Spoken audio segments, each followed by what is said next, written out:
नमस्कार दोस्तों, मैं अनिल विश्वकर्मा कॉन्सेप्ट टिकट पर आपका स्वागत करता हूं। आज हम डिस्कस करने वाले हैं हबीबगंज रेलवे स्टेशन के बारे में, जिसको अब नाम चेंज करते हुए इसको रानी कमलापति स्टेशन कर दिया गया है। और ये भारत का पहला विश्व स्तरीय रेलवे स्टेशन है जो कि हमारे प्यारे भारत में अब बनकर तैयार हो गया है। वो भी जो हमारा हृदय प्रदेश है भारत का, मध्य प्रदेश, उसके हृदय भोपाल में बनकर तैयार हो गया है। तो आइए इसके बारे में हम यहाँ पर डिटेल में डिस्कशन करने वाले हैं। आखिर इसमें क्या क्या खासियत होने वाली है और इसको क्यों विश्व स्तरीय कहा जा रहा है, और इसके नाम चेंज जो हुआ है रानी कमलापति के नाम पर, तो आखिर है कौन। तो इन सब चीज़ों के बारे में हम यहाँ पर डिटेल में देखने वाले हैं। तो आइए शुरू करते हैं। So let's begin. तो ये आप देखेंगे कि कितने कमाल कमाल की पिक्चर्स आ रही है इस रेलवे स्टेशन से। रानी कमलापति रेलवे स्टेशन, जो कि पूर्वकालीन हबीबगंज रेलवे स्टेशन हुआ करता था। हबीबगंज उसका नाम अब इतिहास बन चुका है। ये इंडिया का मैप देख रहे हैं, यहाँ पर हमारा हृदय प्रदेश है सेंटर में, और ये उस हृदय प्रदेश के सेंटर में, मध्य प्रदेश के सेंटर में हमारा प्यारा भोपाल। और ये आप देख रहे हैं रेड डॉटेड में, जहां पर हमारा हबीबगंज है, यहीं पर ये स्टेशन बना हुआ है। तो ये देखिए कितनी कमाल की पिक्चर्स है इस स्टेशन की। तो आखिर क्या खासियत है इस स्टेशन की कि जिससे इसको वर्ल्ड क्लास, विश्व स्तरीय कहा जा रहा है। और इस तरीके का स्टेशन अभी तक इंडिया में है ही नहीं है। एयरपोर्ट जैसी सुविधाएं देने वाला है ये स्टेशन। तो जान लेते हैं इसकी खासियत आखिर है क्या।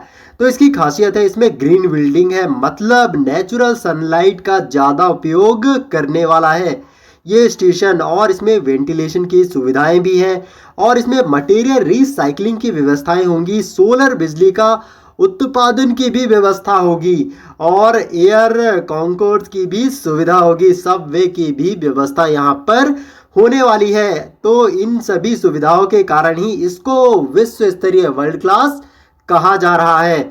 और इसके अलावा आग से भी इसको सुरक्षित बनाया गया है। अगर कभी आग लगने की संभावना होती है तो ये उससे भी सुरक्षित रहेगा। और यह पहला स्टेशन है जो कि एनएफपीए, नेशनल फायर प्रोटेक्शन एक्ट, राष्ट्रीय अग्नि सुरक्षा अधिनियम का पालन करके बनाया गया है।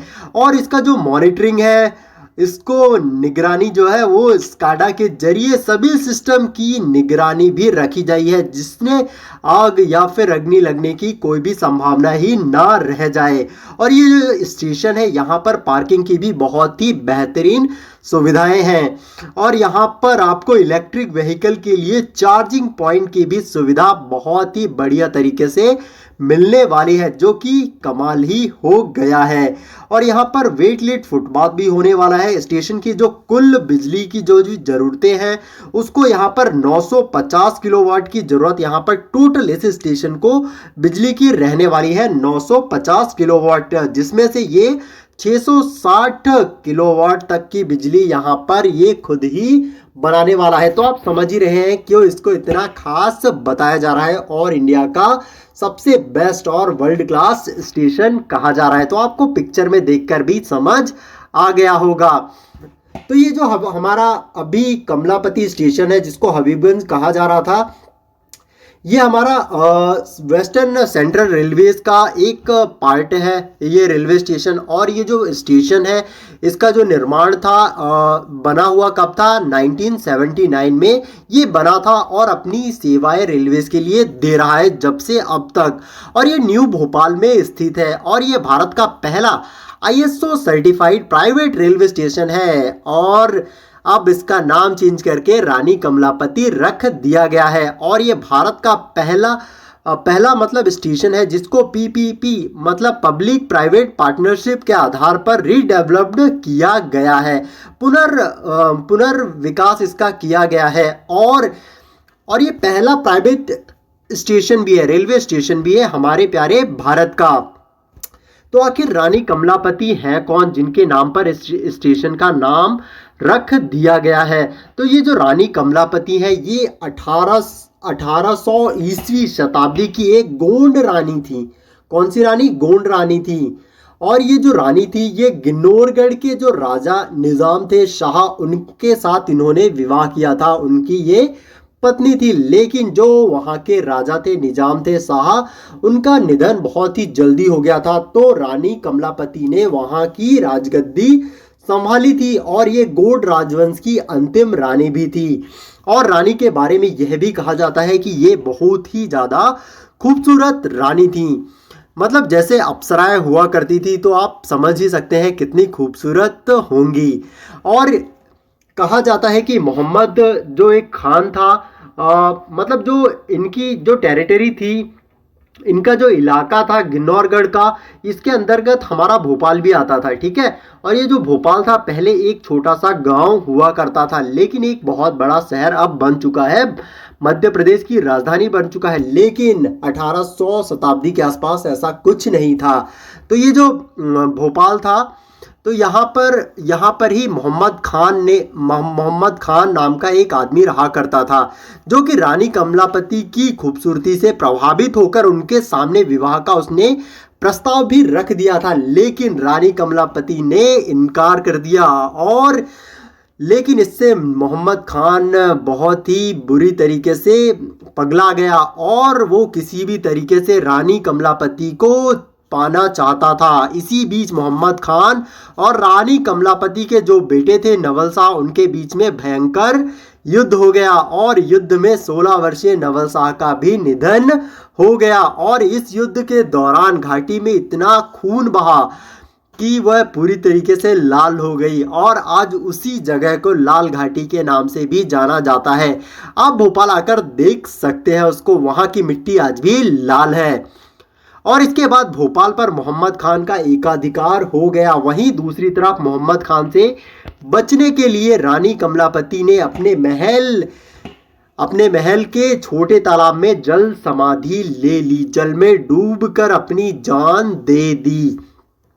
तो इस तरीके से रानी कमलापति का अंत हुआ, उनके जीवन समाप्त हुआ। तो ये आप पिक्चर में देख पा रहे हैं, ये उनके द्वारा बनाया गया महल है, रानी कमलापति महल है, जो कि 7 मंजिला था, जिसको रानी ने बनवाया था। और ये साइड में आप पिक्चर देख रहे हैं, जो कि विंडोज खिड़कियों से छोटा तालाब दिख रहा है, यहाँ पर ही रानी ने समाधि ली थी। अपना अंतिम मतलब जो उनके जीवन का अंतिम काल है वो यहीं पर व्यतीत हुआ था। तो है ना रानी कमाल की, इनके नाम पर ये नाम रखना तो वाजिब ही है ना। तो ये आप देख पा रहे हैं, ये जो रानी कमलापति का महल है, इसको आर्कियोलॉजिकल सर्वे ऑफ इंडिया, भारतीय पुरातत्व सर्वेक्षण विभाग के द्वारा इसको संरक्षित भी रखा गया है, देख रेख करी जा रही है। तो ये रानी जो थी, ये गोंड जनजाति से थी। तो गोंड जनजाति के बारे में अब हम जान लेते हैं।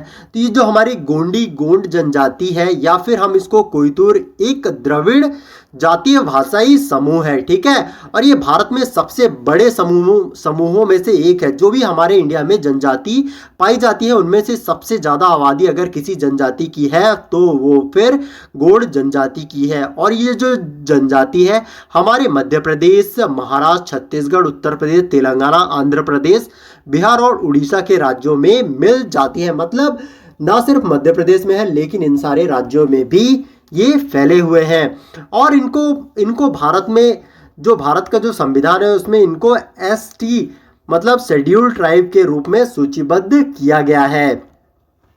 और ये जो गोंडी भाषा तेलुगु से भी संबंधित है। जो ये इनकी गोंड लोग हैं, इनकी जो भाषा है गोंडी, ये तेलुगु जो भाषा होती है साउथ इंडिया की, उससे भी ये रिलेट करती है, संबंधित है। और जो भारत की जनगणना हुई थी 2011 की, तो उसके अंतर्गत इनकी जो जनसंख्या है लगभग 2.98 मिलियन गोंडी भाषी दर्ज किए गए थे, जो कि बहुत ही ज़्यादा है।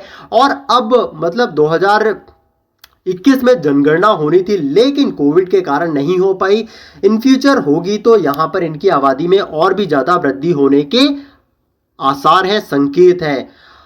और आप देखेंगे कि ये जो भाषा है, अधिकांश इनमें से ये जो गोंडी लोग होते हैं, मतलब गोंड लोग होते हैं, इनमें ज़्यादातर जो है गोंड हिंदी भाषा बोलते हैं, उड़िया और मराठी जैसे क्षेत्रीय भाषाएं बोलते हुए मिल जाएंगे आपको, आप सभी को।